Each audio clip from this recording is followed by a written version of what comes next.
그러면 오늘 이제 시편 마지막입니다. 시편 이제 5권 나머지 부분 개관 강의를 진행하도록 하겠습니다.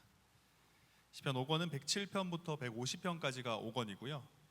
그래서 우리가 지난주에 119편까지 보고 이제 나머지 120편부터 좀 볼 텐데, 먼저 시편 120편부터 134편은 성전에 올라가는 노래라고 할 수 있습니다. 성전에 올라가는 노래. 이게 어떤 의미냐면, 이스라엘 백성들은 정하신, 하나님이 정해준 절기가 되면 이스라엘 전역에서, 전국에서 예루살렘 성전으로 가서 예배를 드립니다.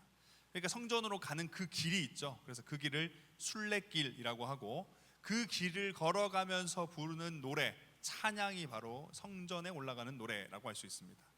근데 여기 제가 적어놨듯이 그 당시의 여행은 지금도 뭐 그럴 수 있겠지만 굉장히 위험한 거예요.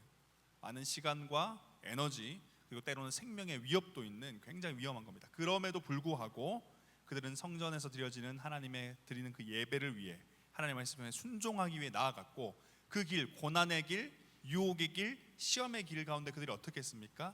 기쁨으로 노래를 부르며 순례의 길을 걸어간 거예요. 우리의 인생도 사실 이와 같거든요. 우리가 다다라야 될 목표가 있습니다. 저 천국이죠. 저 천국으로 걸어가는 그 길이 어떤 길이에요? 결국 순례의 길입니다. 그 길 가운데 우리에게 필요한 건 뭐겠어요? 이 시편의 고백과 같은 찬양의 고백인 겁니다. 걸어가기 힘들고 때론 돌아가고 싶고 포기하고 싶지만 주님이 가라 하셨기에 그 길을 걸어갈 때 우리의 입술에서는 불만, 한숨, 한탄이 아니라 찬양이 나올 수 있어야 된다. 그래서 우리 시편을 묵상하시면 그들이 왜 찬양을 했을까? 무엇을 찬양을 했을까?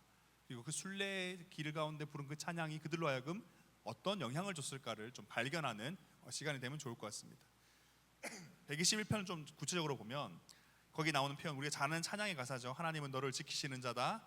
우리의 우편의 그늘이 되시는 분이다. 낮의 해와 밤의 달이 너를 해치 못할 거다. 순례의 길을 걸어갈 때 하나님이 저 끝에 서가지고 와, 야 너 빨리 와, 당장 와, 이러고 있는 분이 아니라는 거예요. 내가 너와 함께 할 것이다. 낮의 해, 밤의 달이 너를 해치 못할 것이다. 단편적인 예를 보여줬죠. 광야길을 걸어갈 때 이스라엘 백성 어떻게 했어요? 다 끝나고 돌아보니까 어떻게 했습니까? 옷도 해지지 않았어요. 그들이 굶은 적이 있어요? 아니요, 굶은 적도 없어요. 다 먹었습니다. 그리고 마지막 얼마나 하나님이 철저하냐면, 이스라엘 땅 들어가서 첫 번째 수확물을 거두기 전까지 먹을 걸 줬어요. 딱 거두고 먹을 수가 있게 되니까 그때 끊긴 겁니다. 하나님 그런 분이 돼요. 실수하지 않으십니다. 틈이 없어요. 이처럼 하나님은 우리가 걸어가는 그 길을 언제나 함께 걸어가고 계신다. 130편은 보면 순례의 길 가운데 예루살렘에서 드리는 이 제사를 사모하고 있어요. 그러니까 그 순례길은요, 괴로운 길이긴 하지만 사모함이 있는 길. 제가 우리가 수련회 때도 얘기했죠. 우리에겐 소망이 있다고요. 저 천국을 소망하는 길입니다. 왜 이걸 소망했냐? 이 제사, 드릴 제사를 사모하는 이 표현들이 130편에 많은데, 그래서 어떤 표현을 썼어요? 파수꾼이 아침을 사모하는 것보다 더 사모한다. 우리 당직 서시는 분들 알죠? 이 사모함이 얼마나 커요, 그죠? 우리 군대에서 다 해봐서 아는데 그거보다 크대요. 뭐 표현할 표현이 없어서 이 정도, 사실 이거랑 뛰어넘죠, 이 사모함은. 근데 왜 그걸 사모하냐? 왜 예루살렘 성전에서 드릴 그 제사를 사모하느냐? 죄의 용서와 회복이 있는 거예요. 죄의 굴레 속에서 절망 가운데, 좌절 가운데, 허무한 가운데, 헛된 가운데 사로잡혀서 고통스러워하고 있는 우리의 이 문제가 해결될 곳이 바로 그 예배당, 그죠? 그 제사, 그 회복, 그 보혈이 있기 때문에 우리에게 적용은 어떻습니까? 저 천국, 제가 수련회 때 잠깐 얘기했지만 정말 천국에 대한 소망이 여러분에게 있어야 돼요. 이 땅에서 맛있는 거 많고 놀 거 많고 꽁냥꽁냥 연애도 하고 싶고, 그죠? 근데 여러분 그건 다 지나가는 거예요. 다 순간이에요. 이건 예고편이에요, 예고편. 본편이 기다리고 있다고요. 우리 예고편 영화 너무 영화 예고편이 너무 재밌으면 마음이 어때요? 예고편만 막 계속 보고 싶어요? 빨리 본편 보고 싶잖아요. 이게 건강한 성도의 자연스러운 모습입니다. 우리가 예배를 드리고 하나님을 배워가면 이건 예고편이거든요. 예고편 가운데 기쁨과 만족이 자꾸 커져가면 어떻겠어요? 빨리 천국 가고 싶은 거예요. 거기서 예고편처럼 봤던, 잠시 잠깐 맛봤던 이 기쁨과 만족을 영원토록 누리고 싶어 하는 거죠. 그래서 그 고백이 바로 여기 나온 겁니다. 130편, 왜 이렇게 길어지죠? 빨리 가야 되는데 134편 바로 갈게요. 이스라엘 백성들이 성전 도착해서 이제 뭐라고 표현합니까? 두 손 들고 여호와를 찬양하라 그렇죠? 찬양하라, 그게 고백에 담겼고요. 그래서 120편부터 134편을 정리해 보면 우리를 완성된 주님의 나라로 초대하시면서 우리로 하여금 순례의 인생을 살도록 요청하십니다. 우리 모두의 인생은 천국으로 나아가는 순례길 인생이죠. 순례길 같은 인생 가운데 마주하는 고비마다 우리는 뭐 해야 됩니까? 찬양해야 돼요. 그 가운데 누구를 바라봐야 돼요? 함께 걸어가고 계시는 성령 하나님, 우리를 위로하시며 우리의 손을 꽉 잡고, 모두가 나를 다 버리고 나 혼자 있는 것 같지만 그 순간에도 주님은 나를 꽉 잡고 계십니다. 그래서 그분을 기억하며 찬양하며 걸어가야 돼요. 그래서 이번 한 주가 여러분들 매일매일이 찬양하는 주가 되시길 바랍니다. 전쟁터와도 같고 고난의 길과도 같은 그 하루하루, 이번 한 주 길 가운데 하나님은 절대 떠나지 않으셔요. 저리 가요 해도 옆에 계십니다. 등 돌리고 눈 꽉 감고 있어도 앞에 계시고 옆에 계신 우리를 끌어안고 계십니다. 그래서 그걸 발견하는 좀 한 주 시편 묵상의 시간이 됐으면 좋겠고요. 138편부터 145편은 이제 마지막 다윗 시편 모음집이에요. 다윗 시편 모음집이 중간중간 계속 나왔는데 이게 마지막입니다. 그래서 특별한 모습이 하나 나오는데 뭐냐 하면 겸손을 보여줘요. 다윗의 겸손이 많이 나옵니다. 이 138편부터 145편에 139편부터 한번 보면 총 24절로 되어 있는데 네 가지 주제입니다. 정리해 보면 주님께서 저를 아십니다. 주님께서 저와 함께 하십니다. 주님이 저를 지으셨기 때문입니다. 주님 저를 날마다 점검해 주십시오. 겸손의 고백, 겸손의 고백. 다윗이 어떤 존재였어요? 왕이었다고요. 왕인데도 그는 하나님께 날마다 의뢰했어요. 하나님 함께 해주셔서 감사합니다. 주님이 저를 아십니다. 주님 저를 점검해 주셔서 제가 거룩을 잃지 않게, 하나님을 날마다 사랑하게 도와주십시오. 그래서 그 표현들을 쭉 보면 139편에 자신을 내세우지 않고 주님을 높이고요, 다윗이 공동체를 굉장히 중요하게 표현. 내가 왕이면 자기를 뽐낼 수 있는 거 아닙니까? 근데 그러지 않아요. 공동체를 강조합니다.